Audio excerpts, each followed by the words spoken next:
Hi, happy Thursday.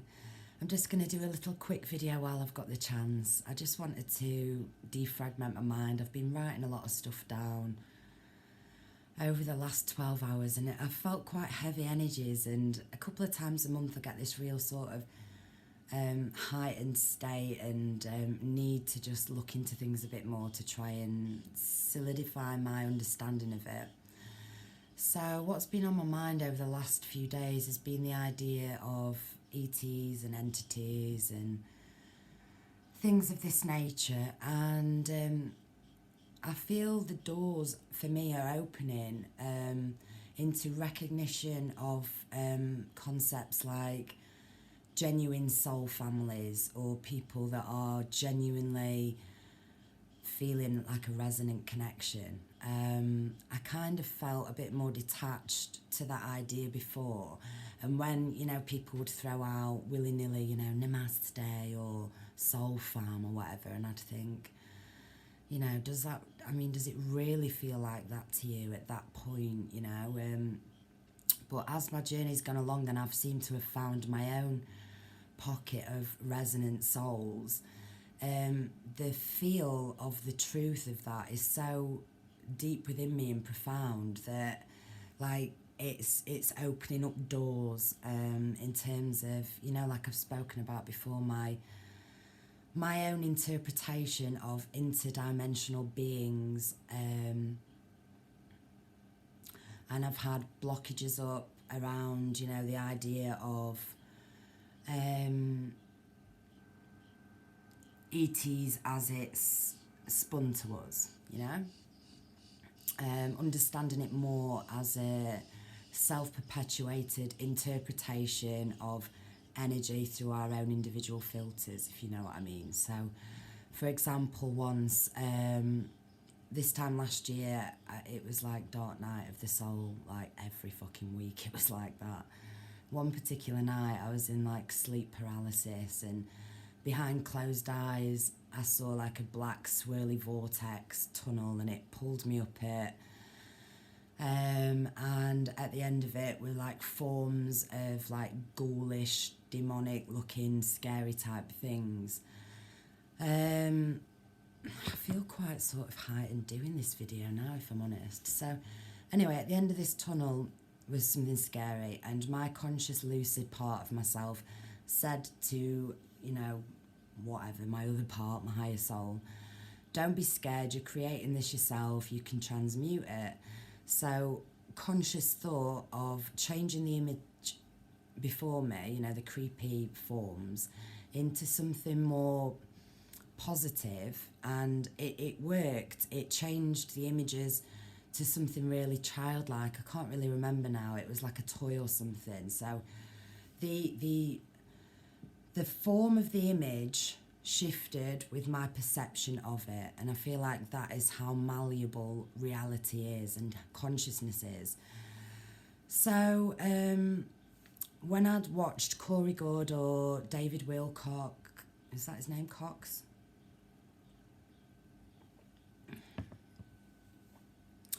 Who seems to have quite a big ego left, doesn't he? I'm not an avid viewer or anything. I watched a bit of Gaia last year when I first started waking up, and I'm kind of, I'm not in resonance really with that as yet. But like I said, doors are opening. But really, I felt like what was happening to people like Corey Good or, was DMT dumps within our vessels, which creates a pathway, Jacob's ladder, to take you up to the invisible, unseen pockets of collective consciousness. Basically, that his experiences are very real, but they're his own interpretation of the everything, the cosmic soup, the universal palette of every thought that ever was, every colour that ever was or is, or every shape, every number, every everything. And I've had DMT before, and I've had magic mushrooms and, you know, a few other psychedelics, and particularly magic mushrooms, if I'm honest. They allow your consciousness to travel to different places where I feel like I've been interacting with entities which had no specific form. I was creating the form as it was going, if you know what I mean. And I've mentioned before, like, my sort of need to stay semi-lucid during these types of experiences before, to just try and understand it a little bit more. I've never had a breakthrough with DMT where it's taken me into DMT land and I've seen jesters and, you know, things that I can't explain. Where it's taken me is to a soup of everything, where it's a palette of living, moving colour consciousness, you know. And also it took me to, like, Israel or Jerusalem once. When I toped it, I said before, it was fucking, you know, this was a very strange, unreal experience once with DMT, and it just sucked my consciousness into what looked like a picture perfect postcard of, you know, like a scene you'd see on a Christmas card of a, you know, like the navy blue sky and then the star and the temple and the sand in front, you know, the desert, and then sucked straight back out. So that was weird. But again, you know, it's like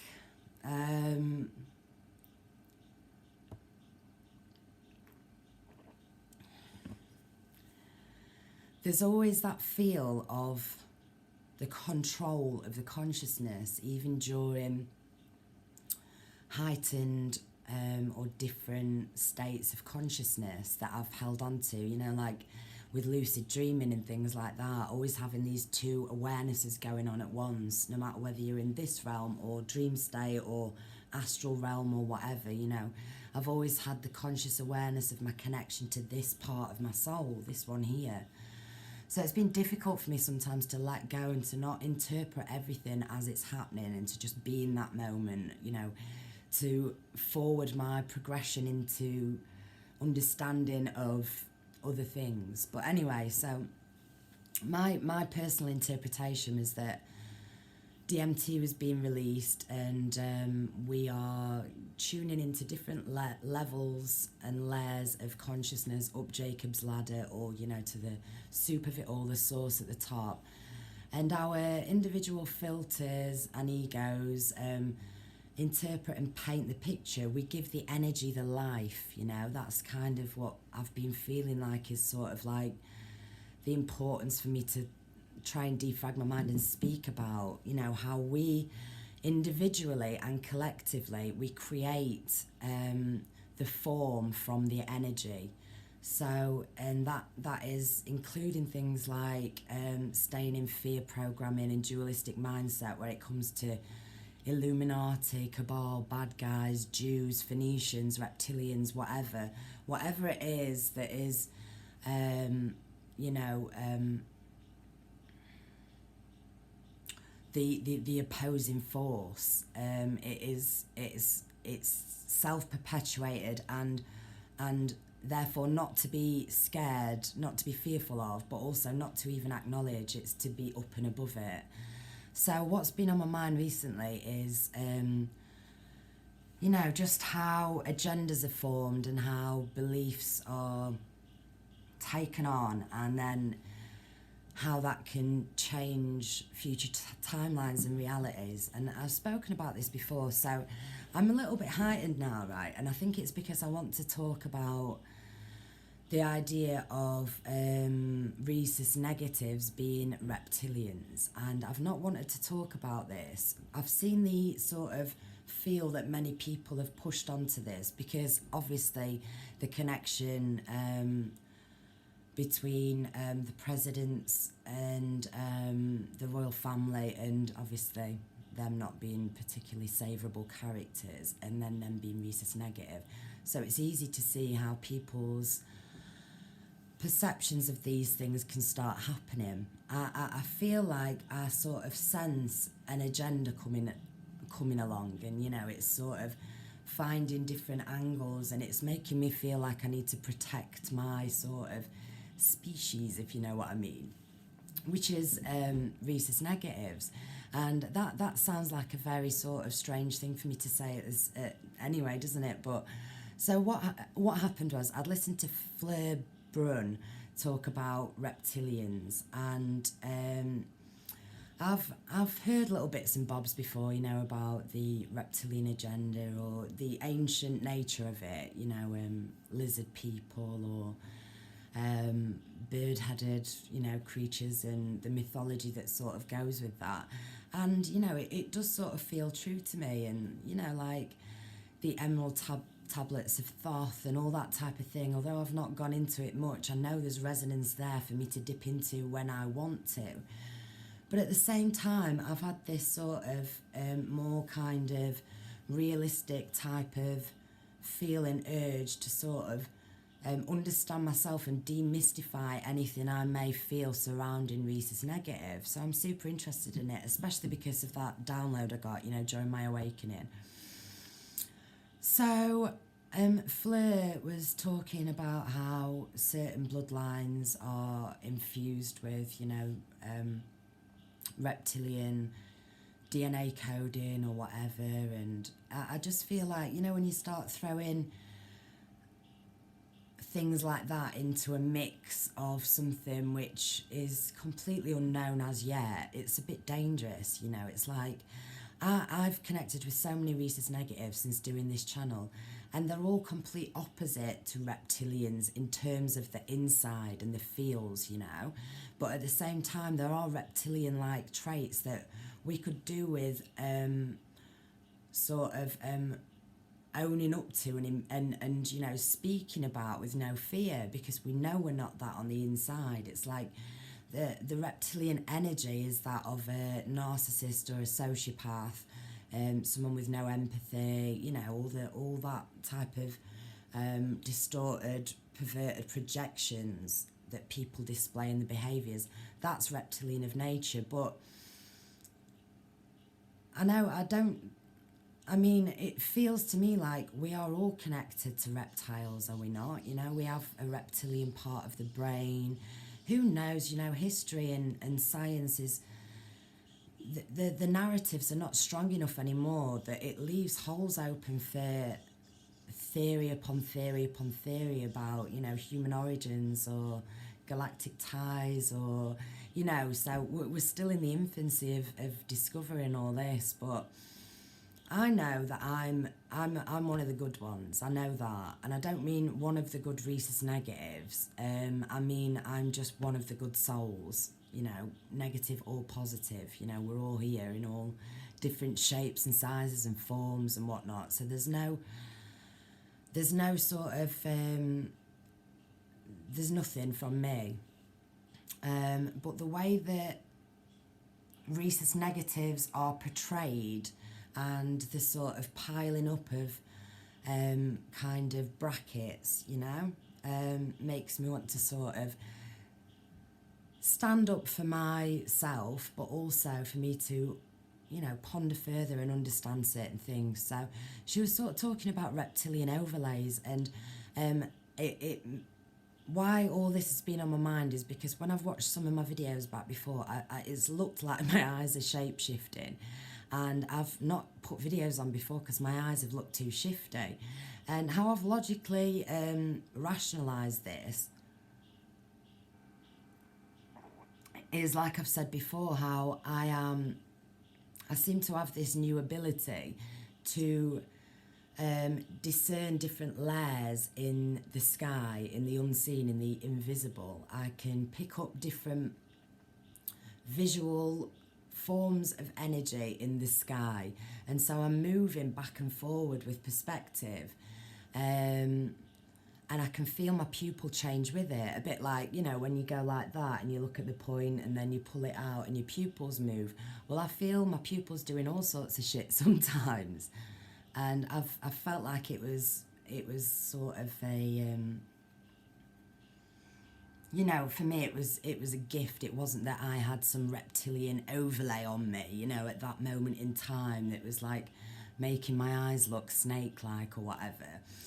But so anyway, I watched T Taylor on Unbiased and on the Fence. Her eyes have done this before. She's rhesus negative, and she thinks it's more to do with, you know, the changing over of carbon-based bodies to crystalline, you know, bodies, activating our DNA, getting new gifts, things like that. And who knows, you know, who bloody knows? But I know I'm good, so it's like, it's interesting to me. I'm like, what the fuck is this reality we're living in? Why are my eyes shifting? If my eyes shift, people are going to think I'm a reptilian. Then if I'm, you know, they'll be like, look at that lizard bitch. And although I know I'm not that, you know, like maybe my genetic coding did come from a lizard or a fucking snake person or whatever. You know, I've said before, I've had dreams of bird-headed people before, and you know, all this sort of crazy ancient visualization during awakening and Dark Night of the Souls and all this, seeing like ancient language and feeling like I've seen hieroglyphs and connecting with deities. And but I've tried to sort of I've tried to compartmentalize and rationalize that back into a psychological perception of things as opposed to anything deeper. I feel like I'm opening up to that at the minute, and so I just feel like, you know, I just hope there's no sort of the problem I have is when people say their interpretation of the unexplainable with such ferocity or such assertion, that is what creates the narrative. We humans and our imagination, we bring the energy to life, we give it character.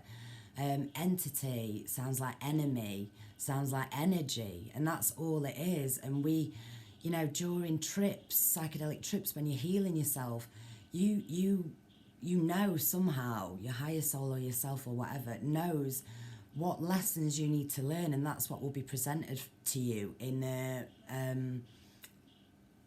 the most extreme opposite form of what you think you are, to show you the lesson. Anyway, yeah. So it's kind of like we're doing it to ourselves, so let's not collectively create a scary race of people that can be human then, you know. It's like, I don't know, I just got a bit sort of like, I felt a bit funny the other day. It was like all these sort of things that I've been listening to, and just how they slip the rhesus negative blood into it sometimes. And it's like, no, you know, I think there's good and bad to everything. So I'm not saying all rhesus negatives are good people like me. But what I've seen, you know, is that usually we really are, and we've had such horrendous lives of suffering and learning lessons. Because of being so aware of the invisible, the energy, you know. So, I don't know, whatever. I think, who knows, you know, with the nature of the holographic universe, the electric universe, the fucking, you know, who knows what is what, you know. So many things look like projections. It's crazy, you know, to try and figure out what's going on, but I do align with the feel that the external energies and frequencies from shifts in planets and cyclical, you know, movements, they pour down this photonic light and this new coding and the chance to perceive more. And some people are switching themselves on and they're becoming aware to all this, and some people are just, you know, they're carrying on, not being able to see the frequency or be on the wavelength as yet. I feel like I've been thinking a lot about NPCs, and, you know, this whole labelling, like I said, it's not just the reptilian, it's the Jews or the Phoenicians or the fucking this, that and the other, and it's like, we're still, you know, collectively looking to find the external enemy and to paint it, to give character to the energy, to give it life, you know, to make it a snake or a dragon or a lizard or a fucking Illuminati or whatever it is that scares you. And, you know, we give weight to these ideas, and it is about sovereignty. It is. And I think, you know, when people talk about the Holy Spirit being poured out over the land, I think, yeah, I'm in alignment with everyone that feels like that is a thing, that is a frequency that's coming down, and it's the cause of the Mandela effect, it's the cause of mass awakenings.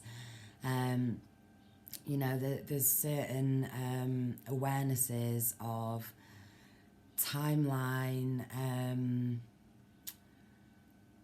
shifts and, you know, manifestations of shifts as well, you know. Like the whole Donald Trump,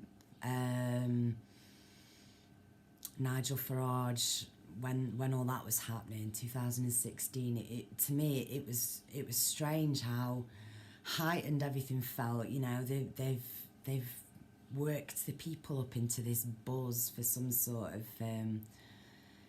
you know, shift or energy harvesting, or who knows. Like, sometimes my thoughts get so crazy I don't even want to speak them out loud. But yeah, it's all very interesting and tricky, and I've listened to so many great things.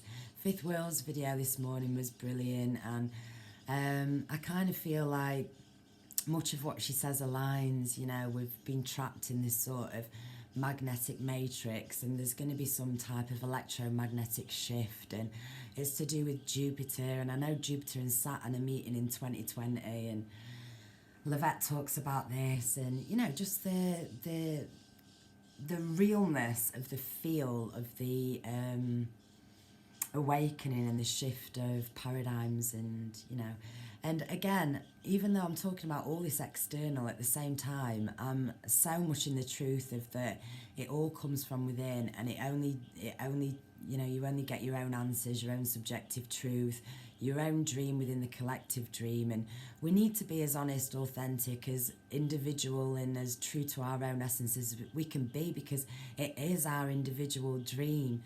So, you know, we're not all going to get on the same page, because we're all interpreting the unexplainable with our own lenses, and we're painting it within our dream to create the chapters of our book to suit ourselves, you know, to make ourselves happy. And if we can all get within the, you know, the love vibration, and we can all raise our vibrations and our frequencies and tune into the beauty and the non-judgment of love and that type of vibe, supporting each other, and, you know, just all being there. You know, we're all going through this together. Let's not create, let's not ignore, but, you know, let's not create any more nemesises or enemies for us. We're out of that. We're more powerful than that as conscious co-creators, and we really, really are. And we will be mocked, and some people think we're nuts, and everybody's got their own opinion, and everyone wants to throw it onto everybody else. And, you know, that's cool. Like, we all interpret everything our own ways. But basically, I think what I wanted to talk about was I'm becoming more open with the truth of galactic ties, soul family, energies from more intelligent pockets of consciousness, which I wouldn't necessarily give form to in terms of an entity, an unseen agenda. I think it's that's, you know, our choice, our free will to either create or to rise above and out of that type of dualistic mindset. So anyway, it's just super interesting. I don't know what I've said, because I did a video before and I was like, you know, I was banging on too much and I was trying to, anyway, whatever. Basically, let's not carry on. Let's not carry on the fear about anything. We don't know what is what. I was thinking of that song then, what is it? We know what is what, but we don't know what is what. What the fuck, or something like that. Anyway, so it's interesting, you know. I love everybody's different interpretations. I watch so many different things, and there's truth to everybody's authentic perspective, and so that's what's amazing. And we gravitate to and we surround ourselves eventually with people that are resonating on the same frequency, which is just that of, you know, let's love ourselves, heal ourselves, and, you know, maybe we can heal people that appear to be stuck in the lower dimensions or densities or NPCs or soulless people or narcissists, sociopaths, reptilians, whatever, you know, whatever we want to label this energy, which is not transmutable by certain vessels, you know, that's all they are. I think we all come into these lives